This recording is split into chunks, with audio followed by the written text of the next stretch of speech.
Good morning, dear Dharma friends. We have sound? Great. Well, that was a little adventurous. The camera, which is now working for Facebook and YouTube, was previously on the dance hall.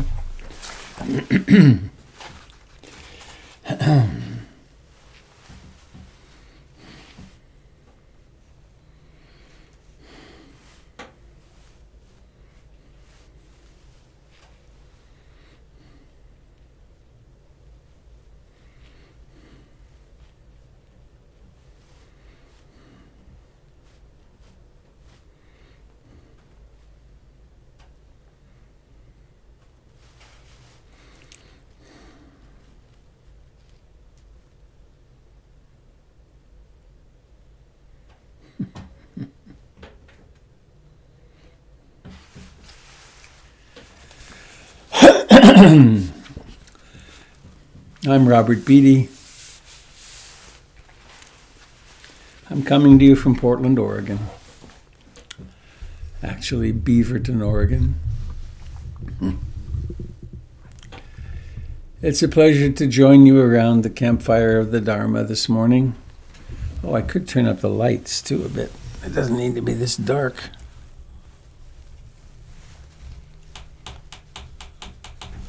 There, that's better.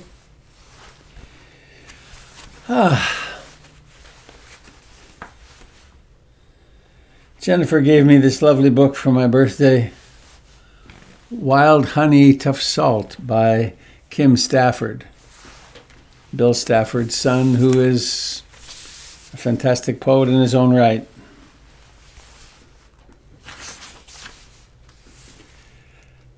Citizen of dark times.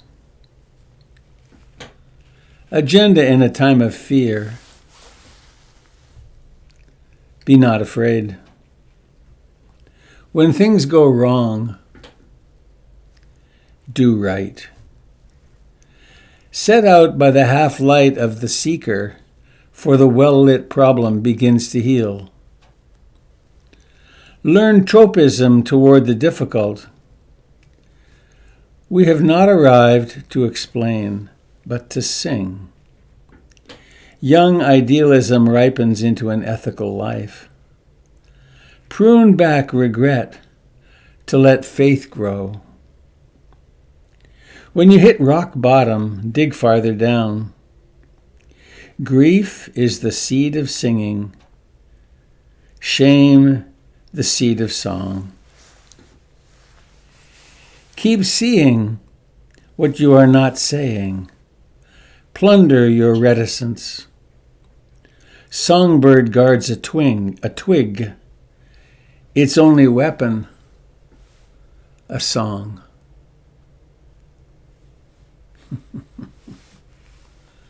Citizen of dark times. Agenda in a time of fear. Be not afraid. When things go wrong, do right. Set out by the half-light of the seeker, for the well-lit problem begins to heal.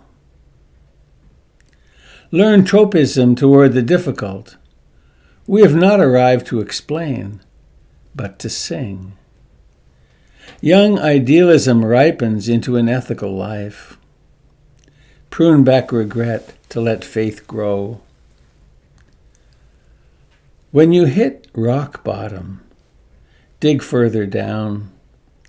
Grief is the seed of singing, shame the seed of song. Keep seeing what you are not saying. Plunder your reticence.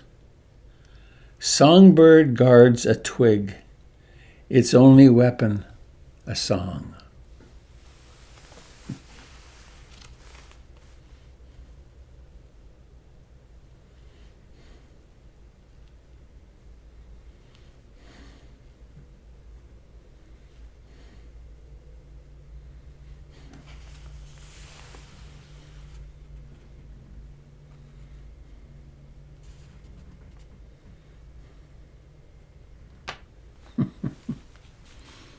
because I can't resist. Great old man. Why fight it? Make it the goal. Show the young folks how it's done.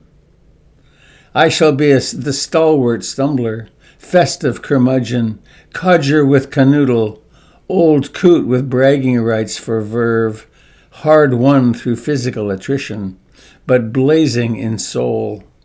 No begging bowl for me. From the black hole where my years went, a star shoots, brash and full, brief but incandescent. Boy. Brief but incandescent. So, friends of the Dharma,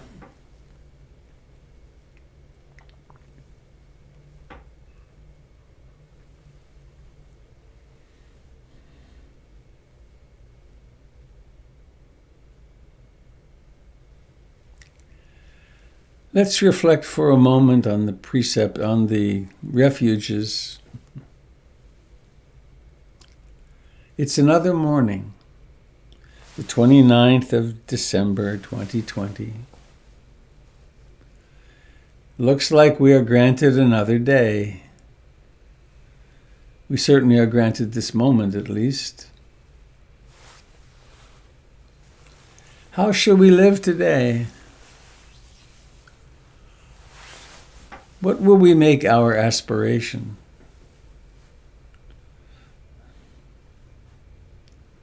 I want to get everything on my to-do list finished? Not likely. What about I take refuge in being awake in everything that I do? Today, from this moment on, I will practice awakeness, mindfulness, remembrance. In each activity, I will find something I can pay attention to.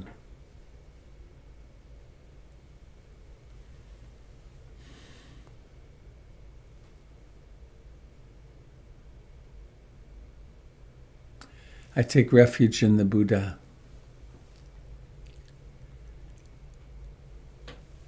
I go to the Buddha for my refuge.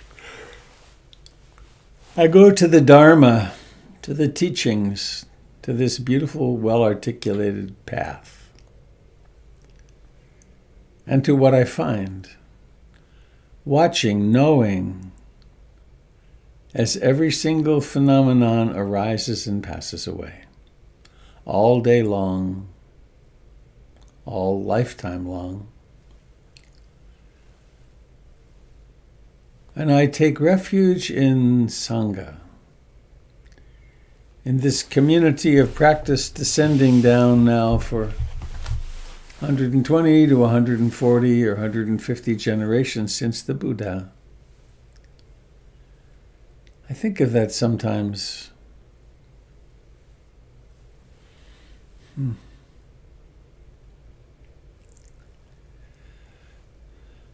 I remember well my first meditation retreat, rescued from the brink of insanity, really. I remember well that first 6-hour conversation with Ruth Dennison. She had something to tell me.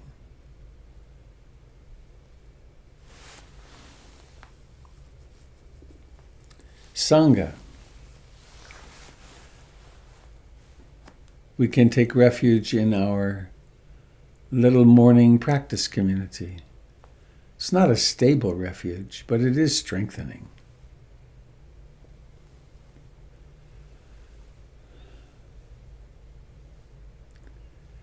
And so now let us sit, let us stop.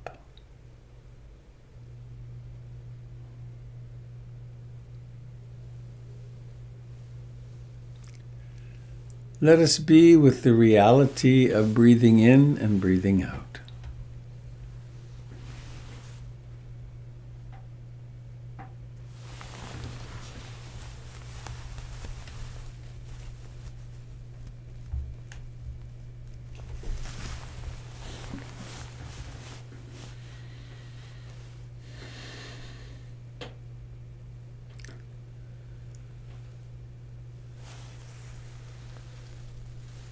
And remember that we are practicing bare attention.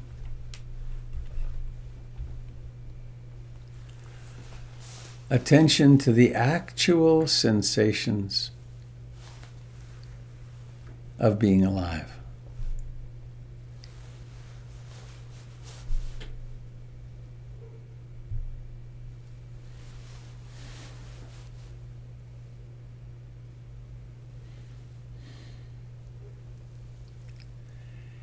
Each breath has its moment of beginning.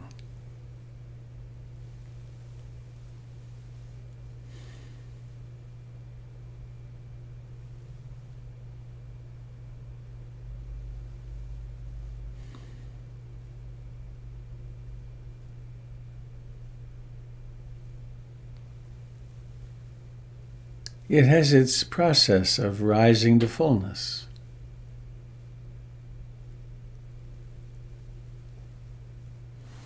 It has its decline and then vanishing.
There are the objects of consciousness. And there is that which is aware of them.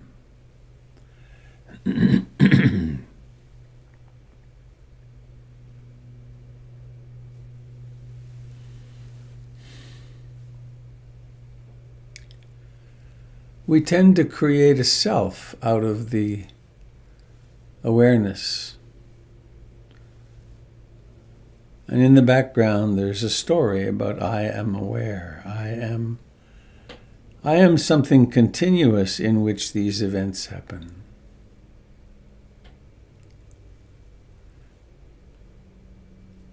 The Buddha taught that the events, the perceptual phenomena, co-arise with the awareness impersonally. Is this true?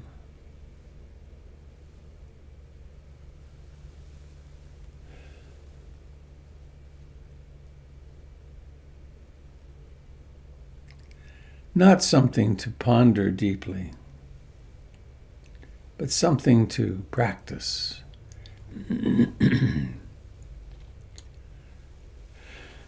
Aware when the mind wanders, aware when the hindrances blossom.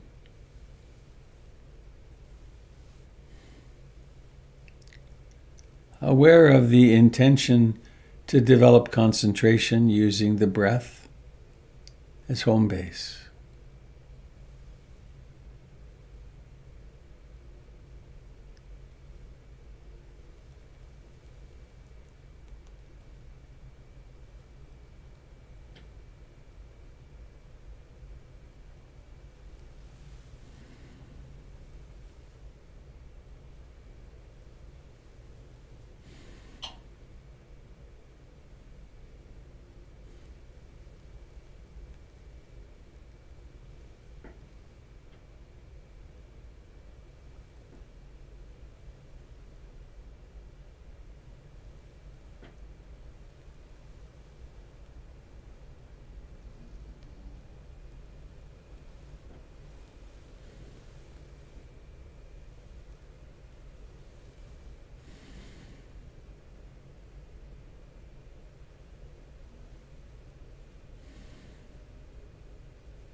awakening to the truth of this moment.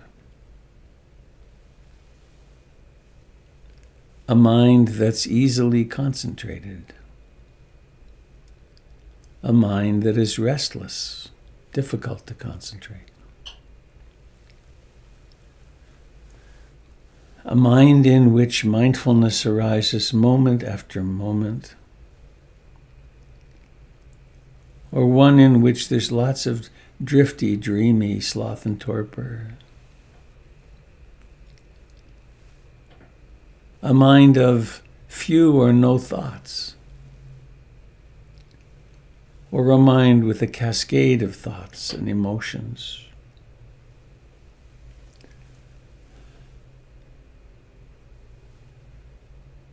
Remembering that our task truly isn't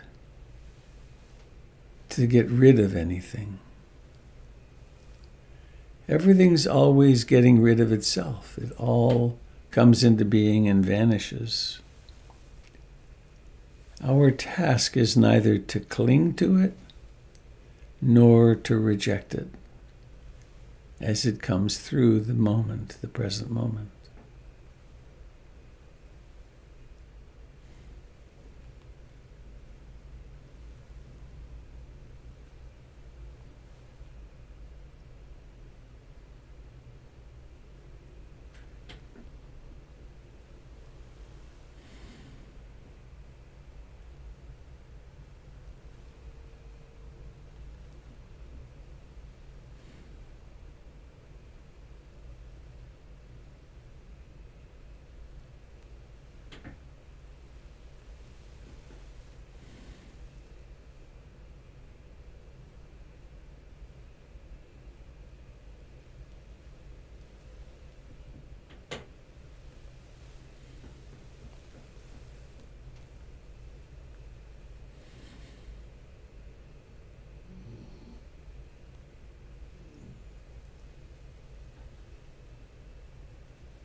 Every time mindfulness emerges, awakens, it's the beginning of the path.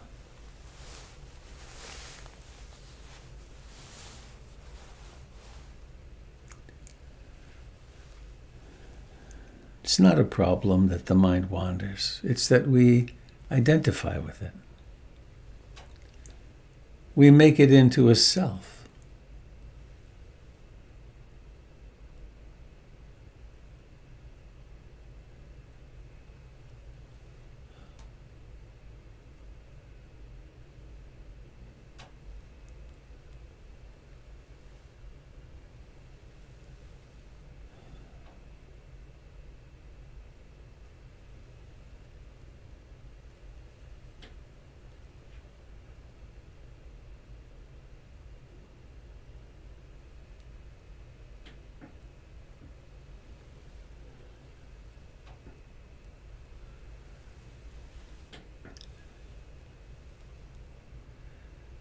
Awareness greets each breath upon its birth.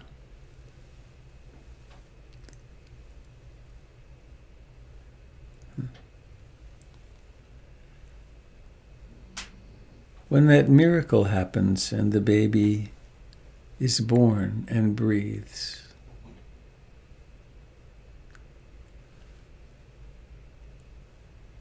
everyone in the room is 150% focused, relieved, counting fingers and toes and Apgar scores.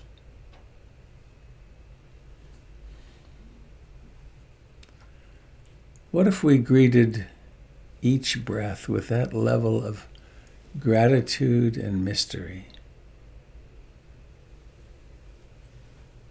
Then it becomes not ho-hum, I'm paying attention to the breath. It's, wow, look at that, there's another breath.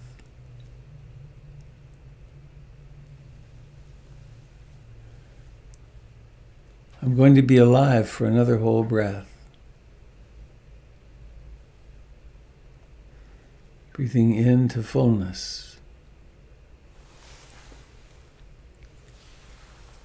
Breathing out.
What is this moment like? Not as a looking for a metaphor, but what's actually happening?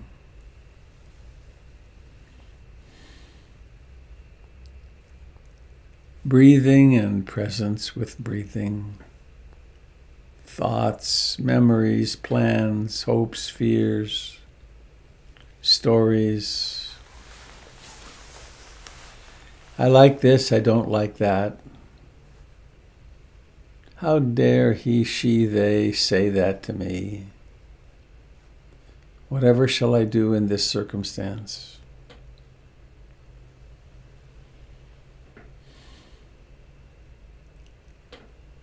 Noticing, maybe making little mental notes, worrying, returning to breathing. Planning, ruminating, ruminating.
It is a subtle effort.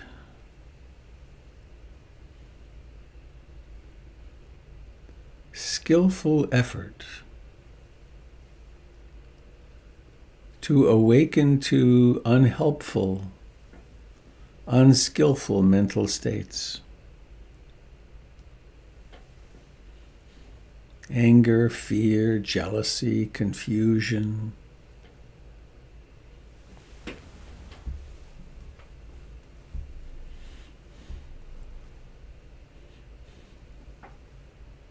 Anxiety, depression.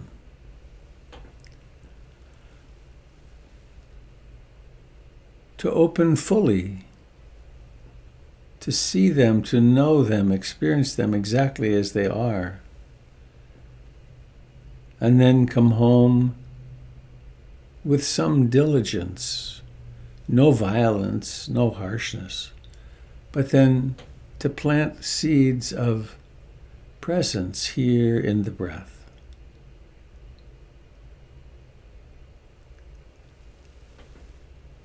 Responding to this moment of ripening karma as vipaka, the circumstance of our moment. How shall I respond? Well, at least mindfully. Perhaps also with compassion and love, patience.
Sometimes there are waves of sleepiness, dullness, sloth and torpor.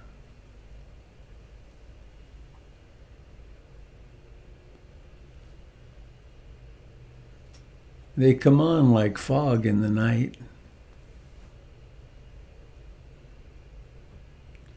And then the mystery happens. Awareness breaks through. How does that happen?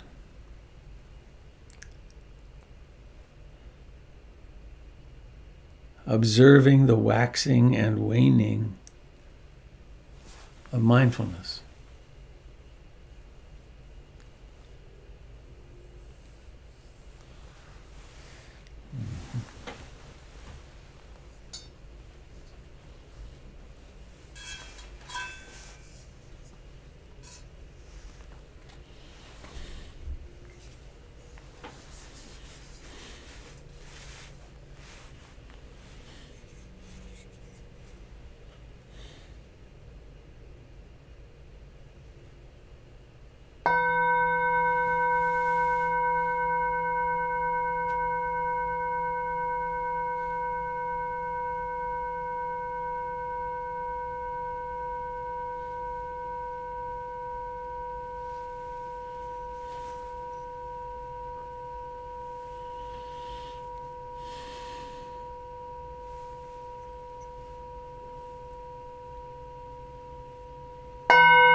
We just participated in the revolutionary act.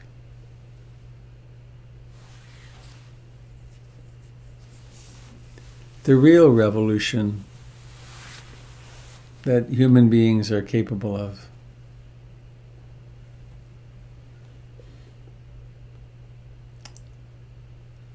We sat still for over half an hour with a very clear intention to observe the mind.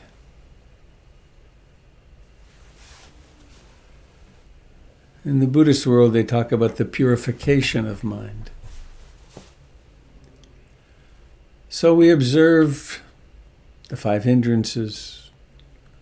We observe the mind in its personal neurotic struggles.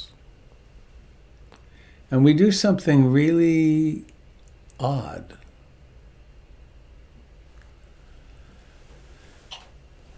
We attend to the awareness itself and develop some concentration on using the breath as home base.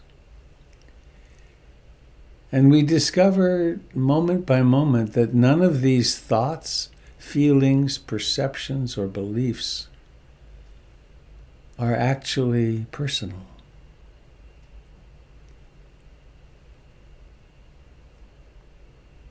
And we can struggle to understand the teaching of anatta, not soul. But there's nothing to struggle about. There's just something to realize. And we realize it by practicing. And along the way, we reduce our stress and we improve our psychological and emotional attitudes and clean up our relationships. But this is the revolutionary act. It changes everything, as so many people have shared on these mornings. To practice with some kind of diligence, even for a few minutes a day, changes everything.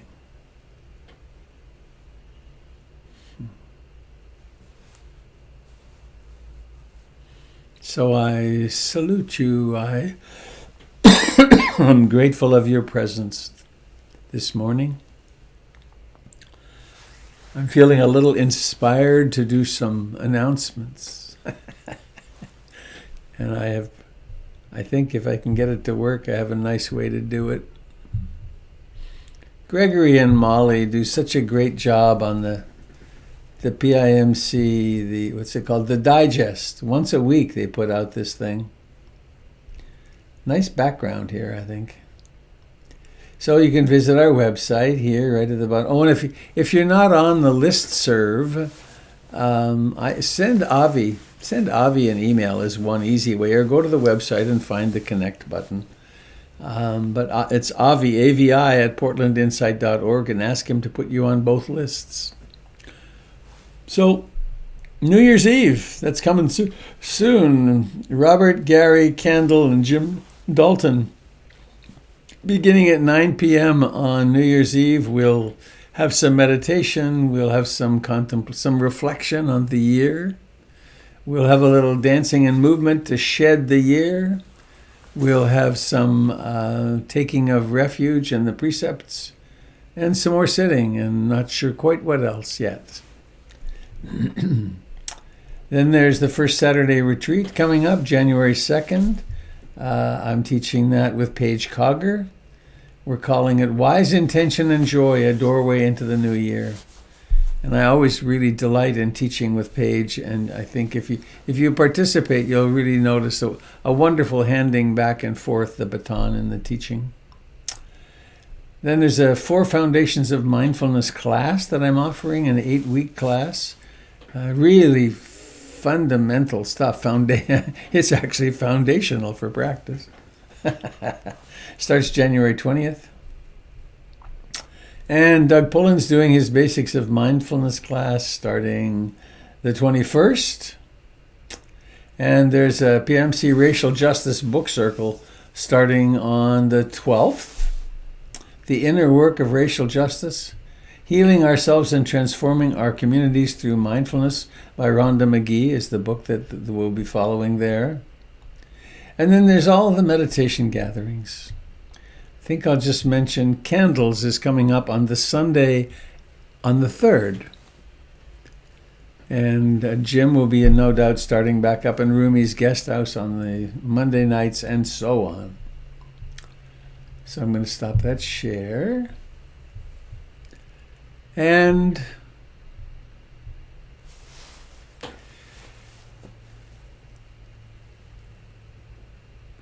if your heart feels full, if this practice really serves you, if these broadcasts are useful, I encourage you to support them financially. It's such a good feeling to use some of our discretionary income and to put it into something as valuable as PIMC. You can do that very easily today by going to the chat, and there's a link there that would take you to the donate button.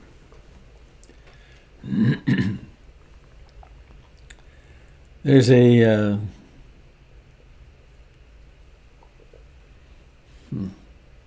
I can find it pretty quickly. Let me do it. I was at a training with Marshall Rosenberg a long time ago now, I guess. He passed away a few years ago. Here it is. Someone at this training was handing out cards, little cards, Marshall Rosenberg cards. And they say this on one side.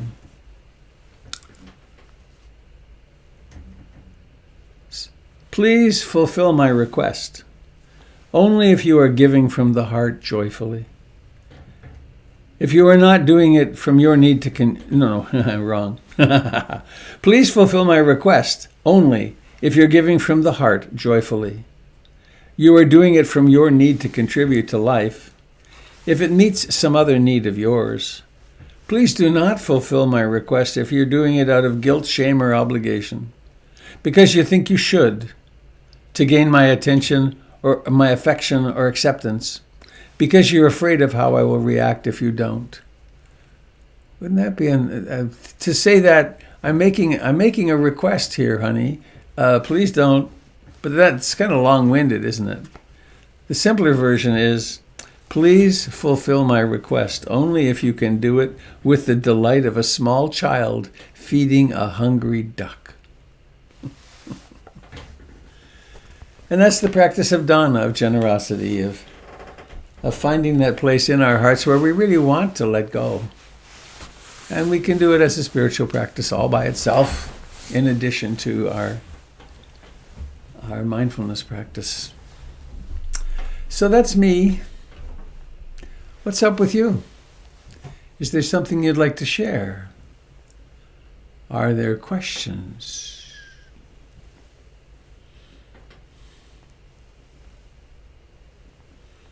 Discoveries.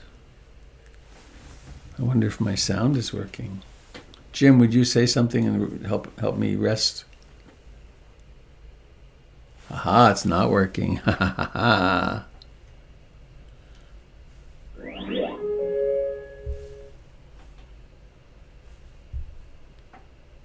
Come on. All right. Would you say something again, Jim? Feed 1, 2, 3. Yay, thank you.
This is Christina Mullen bowing in from Seattle.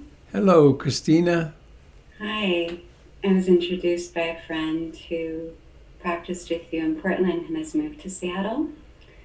This is my second sit with you and this community. And I just want to express gratitude. I felt, my body felt very, and my awareness felt very present and alert this morning, and the guidance was really helpful in terms of just dropping in words that helped me to bring awareness to what was arising and passing away, and I feel very nourished by the practice. I just wanted to express appreciation for your teaching today and for giving dana today. That was a wonderful opportunity. Thank you. Well, welcome aboard. Yeah, it's lovely that we can practice from all over. People do this. We have one Dharma friend who comes in from Doha in the UAE. Oh. And there was a fellow from Brazil for a while. Cool. I guess I'm pretty close then. You're right. We're neighbors. Yes. Yeah. Well, once the COVID beast goes, I traditionally, for years, actually have come to Seattle twice a year to do weekend retreats, so we can possibly meet then. Yeah. Thank you so much. I hope this continues after COVID goes. It is my level. commitment is absolutely that it will go. This, you don't know this. I'm sitting in a beautiful little house. It's 10 feet by 12 feet. It's beautifully insulated. It has heat. And this was created by the community. They did a GoFundMe and raised the funds to create this beautiful little broadcast studio. So this gathering is much bigger than the Portland group now. So it would be absurd to not continue. So, yay. Thank you. Nice to meet you. Me too.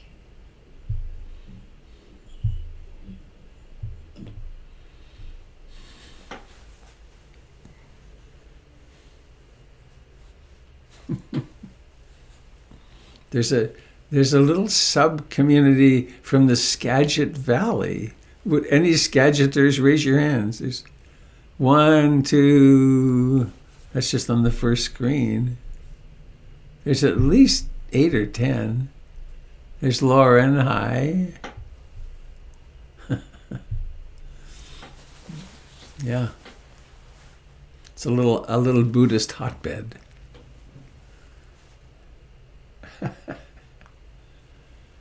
True revolutionaries.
Denise, how did our little calf fare? Unfortunately, it turned into calf hospice. So, yeah, it passed on the night of Christmas, like into the 26th. Huh. But you know, I was raised on a farm and have been with lots of animals when they were born and when they died. And I'm grateful that it was in the house with me and warm.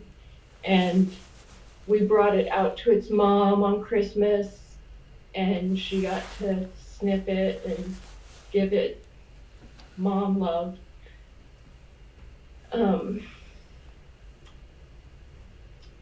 And yeah, there's still a lot of lessons there.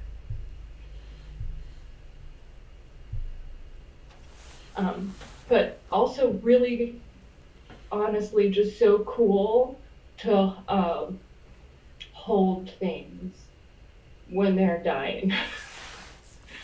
I know that sounds strange, but you know, it really makes a difference.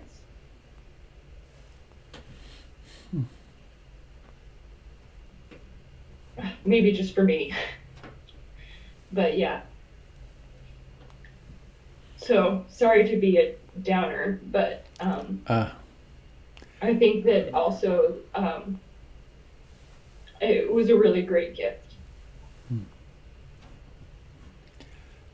I certainly don't experience what you're sharing or how you are now as a downer.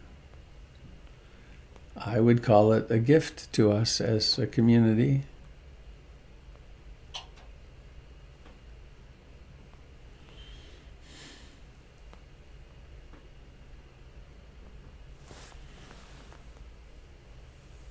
Oh, I just would like to share, Denise, you reminded me years ago, my children begged me for a pet rat, and I was just adamantly opposed, just no way. And I did give in, and they don't live very long, but I found out they're really wonderful creatures, and I kind of called it my little shoulder dog, my shoulder all the time when the kids were in school, and they don't live very long. And so this little being just got real sick one day, and I was holding her and she died, and I could feel her spirit kind of leaving.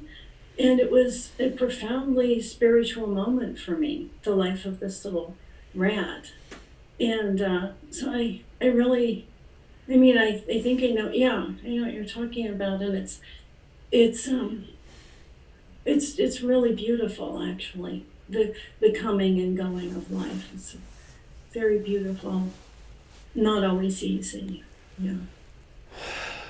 I told my son that maybe for my second career that maybe I could do hospice or have like a place where people could come and die or something. And and he was like, Mom, no. And I was like, okay, I'll just be a monk. And he was like, it doesn't pay very well.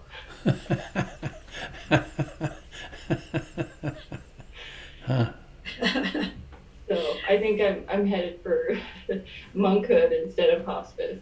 So, or I guess hospice eventually too. Maybe a combination, yeah.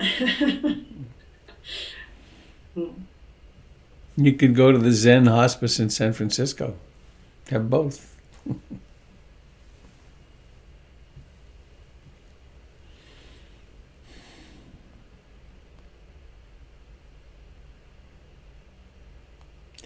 It's a bold thing to care for a baby calf. It's a bold thing to love anything or anybody. To engage, to fully engage. Phew.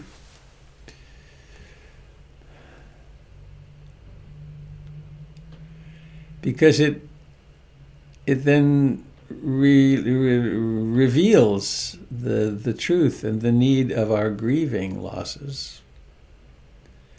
And the truth of impermanence becomes so blindingly clear.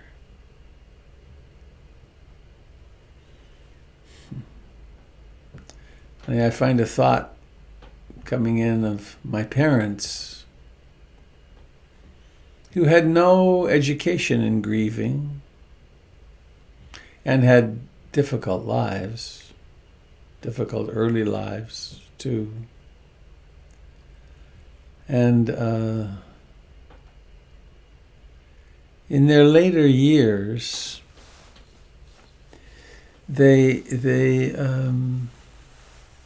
had so much grief, they didn't know what to do with it. And so they drank a lot. And quite sadly, they stopped going to their friends' funerals and memorial services. They just couldn't bear it anymore, so they just contracted and ceased to engage in the social function of grieving or acknowledging. And they got smaller and smaller and smaller.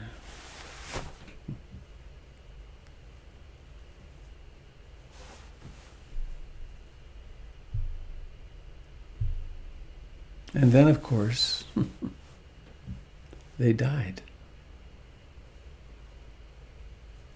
I was there with my mother when she breathed her last breath. It was kind of dramatic, actually. She was in a nursing home and had been for 7 years,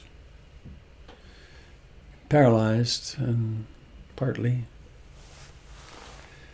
She got pneumonia again, and the nurse said that she had said to my mother, "Eleanor, this pill is antibiotics. If you take it, you will probably get well again." The nurse said, "We heard her teeth slam shut across the room." So she didn't want the antibiotics. I got to be there, and my sister and I were sitting by her bed, and her breathing changed, and she was in a, quote, coma.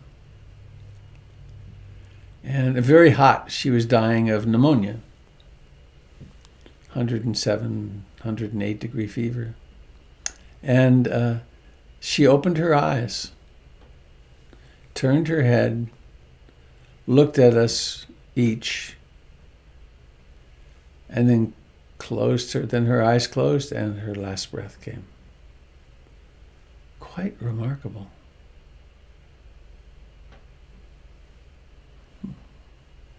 I was also present for Ruth Dennison's last breath.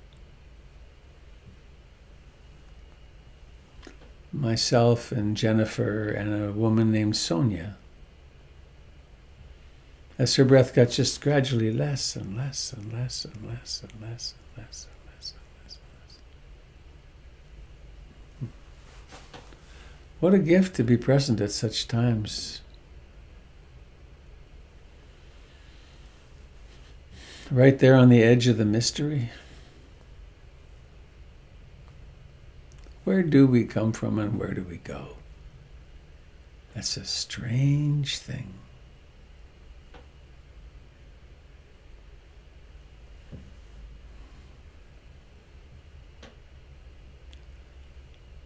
Oh my goodness. There's something else. Cody, unfortunately, I saw a murder once. Wow.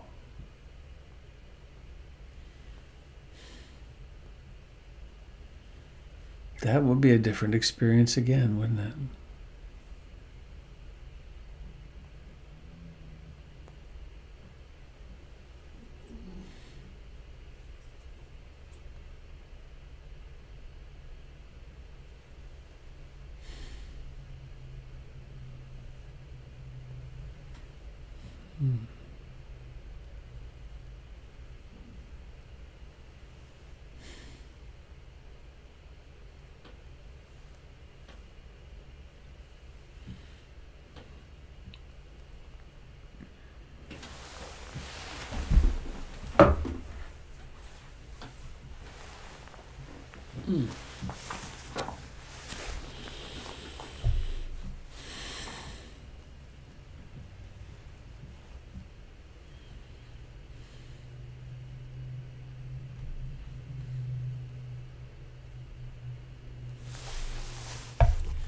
I'd like to share with you again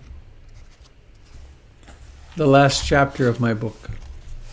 The book, Mindfulness for a Happy Life, a great read to begin 2021 with, if you've not read it already.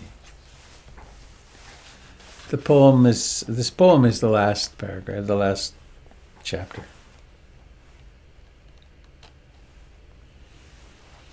So I'd said goodbye to Jennifer in New Orleans, where we'd been together for a few days. She stayed behind to be with a dear friend at the jazz festival. On the plane on the way home, 33,000 feet. People sleep and watch videos, play games on screens and sip at wine. Flying west over snow-covered mountains.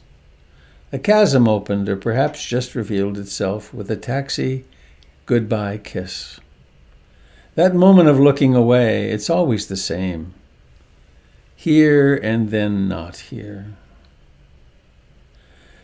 Those moments that we actually have when we can touch, hear, see, and smell one another are all we really have. The stakes are high, aren't they? Either we connect and love one another now, or not at all.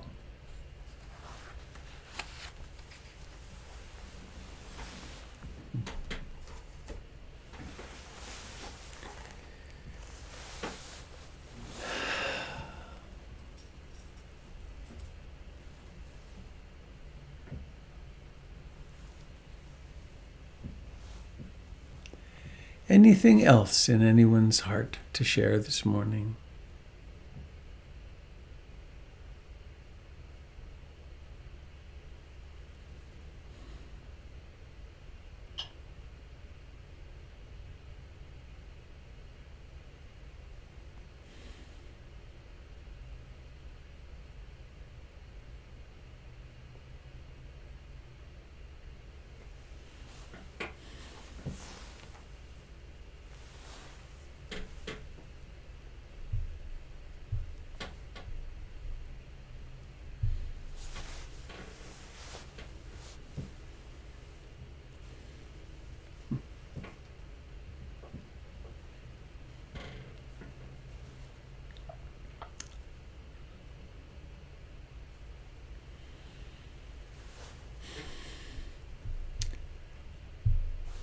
A good moment for awareness of mood and emotion.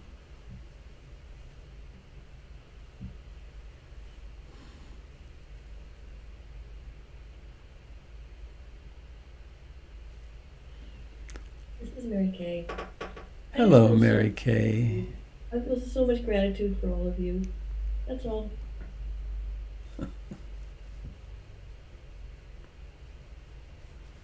Yeah.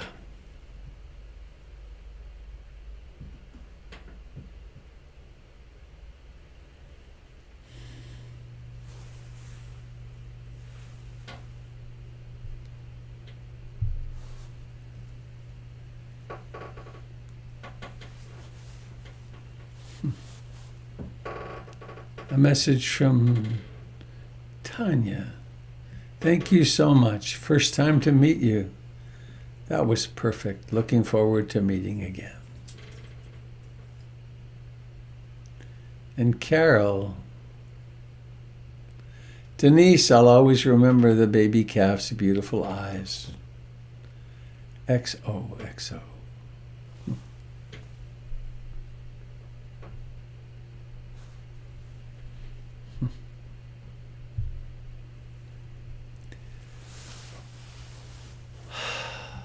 Me too. I was touched by that little baby calf. Okay, I'll say one last cow thing is the mom, when we brought the calf out, like I said, I've been raised on a farm and I've been around lots of animals, and every mom animal makes a special noise for its baby. You know, a goat has a noise and a sheep has a noise, and even chickens and turkeys, everything has a noise. And I'd never heard the noises of a mother cow. Um, and they're exactly what you would expect them to sound like, I guess, but it just was like a reminder of the mother's love is just something that is just so powerful, and you can't take it away.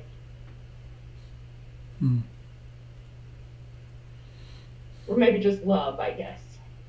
But anyway, I think that's a nice way to end that. Beautiful, thank you.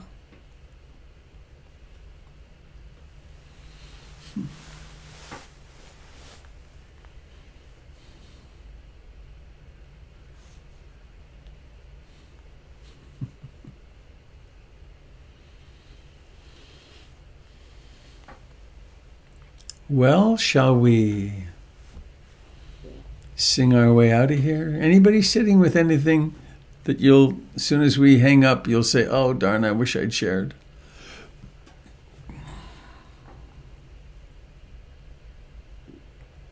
All right. Please unmute if you wish.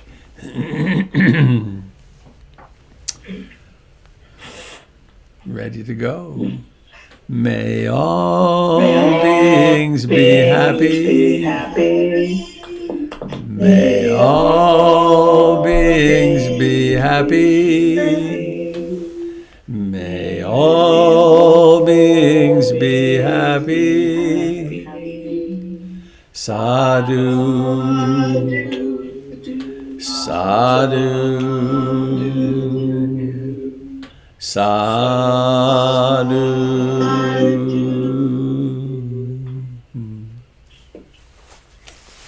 May all beings everywhere share in the merits of our practice.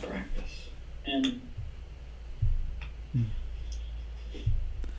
So, dear friends, till tomorrow, please have a mindful, loving good day. day of contentment and exploration. Bye-bye. Thank you. Bye-bye. There's a whole lot of love. I think there's a song about that. Well, there certainly should be, or more than a few songs for that. Thanks all. Happy Tuesday. Bye-bye. Goodbye, dear friends on Facebook and YouTube. Thanks for coming.